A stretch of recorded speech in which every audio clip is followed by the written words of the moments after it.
Hello, and welcome back to another great episode of Plan Your Federal Benefits. My name is Dallen Haws. I'll be your host for basically all of these episodes. In the future, I am definitely thinking about bringing on real-life federal employees, talking through their situation, talking through what makes sense to do in some of their situations with their benefits, their retirement. But as of now, I am your host, and we'll be the only one talking to you today. Today's topic is going to be good. I'm going to be addressing a question I got months back, but I think it has a lot of great nuggets that hopefully all of us can learn from and apply, if not now, definitely later in retirement. So let's jump right in. Let's read the first part of this question. There's a lot to this question, so I'm going to break it down. I'm going to read one part at a time and address it. So the first part is, how do I know if it is better for me to contribute to the traditional TSP or Roth TSP, or just make the agency match and open up my own Roth IRA? Okay, so let's break that down. First of all, they're asking, okay, should I invest in the traditional TSP or the Roth TSP? And that question basically comes down to, do we think we're going to be in a higher or lower tax bracket in retirement? Or do we think tax rates are going to be higher or lower in retirement? My best guess is taxes are not going to go down, right? Tax rates, at least. I don't think that tax rates are going to be lower in the future. That is my own guesstimate. There's no way for me to know. There's no way for you to know. It is just a guess, right?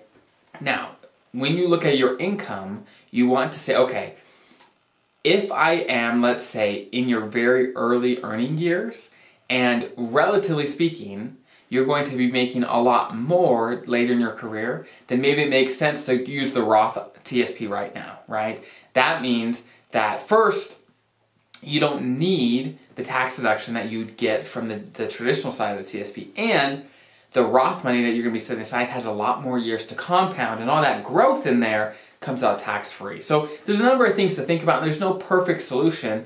And often when I talk to people, especially those approaching retirement, a mixed approach is really nice, meaning part of your money in the traditional TSP and part of your money in the Roth TSP, so that in retirement you have some levers to pull to control your taxable income, right?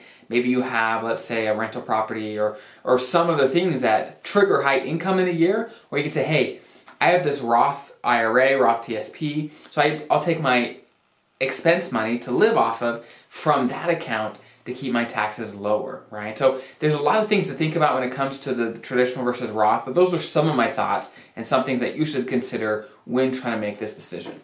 Her next question is, okay, should I use a Roth IRA? Should I just put the agency match, enough in the TSP to get my agency match, and then on the private side, in a Roth IRA, invest the rest of my money? And there's a lot of things to think about there. When it comes to during your career, when you're trying to save, there's only a few differences between an IRA and a TSP. And the first is the investment options. In a TSP, there's very few options, which isn't necessarily a bad thing because it's very simple and they're good options. In a Roth IRA, there's thousands of options. And if you're confident in your investment skills and being able to find the funds and the things that you want to invest in that make sense for you, awesome, go for it. If you're not as confident, well, you'd probably just want to stick with a TSP because it's simple, you understand it, and later down the road, if you want to, let's say you retire, you want to roll it over to a Roth IRA, you can do that, right? So there's no perfect answer between a Roth IRA or the Roth TSP. You can do both, right? There's no one says that you can't, unless of course you make too much for the Roth IRA, but in most cases you can do both. So that's the first part of her question, where we address traditional versus Roth and Roth TSP versus Roth IRA. And I could talk about that for the rest of the time, but just to get to every part of her question, let's move on. She says, also, what happens to our TSP once we retire?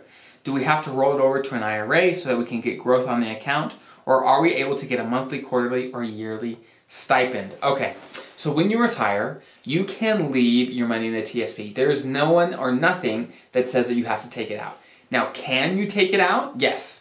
You can roll it over to an IRA so you don't pay any taxes, or you can actually just take it out to use it, and at which point you'll pay taxes if it's on the traditional TSP.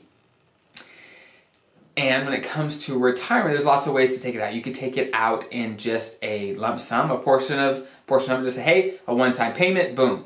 Or you could say, hey, I want this much per month for the next 10 years. There's lots of different combinations, but basically there's a pretty good amount of flexibility, so you don't have to be worried there. You could keep it in the TSP if you want, and you could roll it over to an IRA if you want. Now, at age 72, RMDs, or required minimum distributions, come into play, where you have to start taking out at least portions of your TSP or IRA, regardless of where it's at, unless your money's in the Roth IRA. That's the only type of retirement account that we've talked about that is not subject to RMDs at 72, okay? But assuming your money's in the traditional TSP or a traditional IRA at 72, you're gonna have to start taking parts of it out. But up until that point, you can keep it in the TSP as long as you want, all those things. Okay, let's get into the last part of their question. She says, I heard there's a mandatory federal tax withholding of 20% for any funds you receive directly from TSP. Is this true?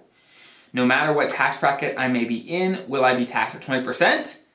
Okay, so to answer her first question quickly, yes.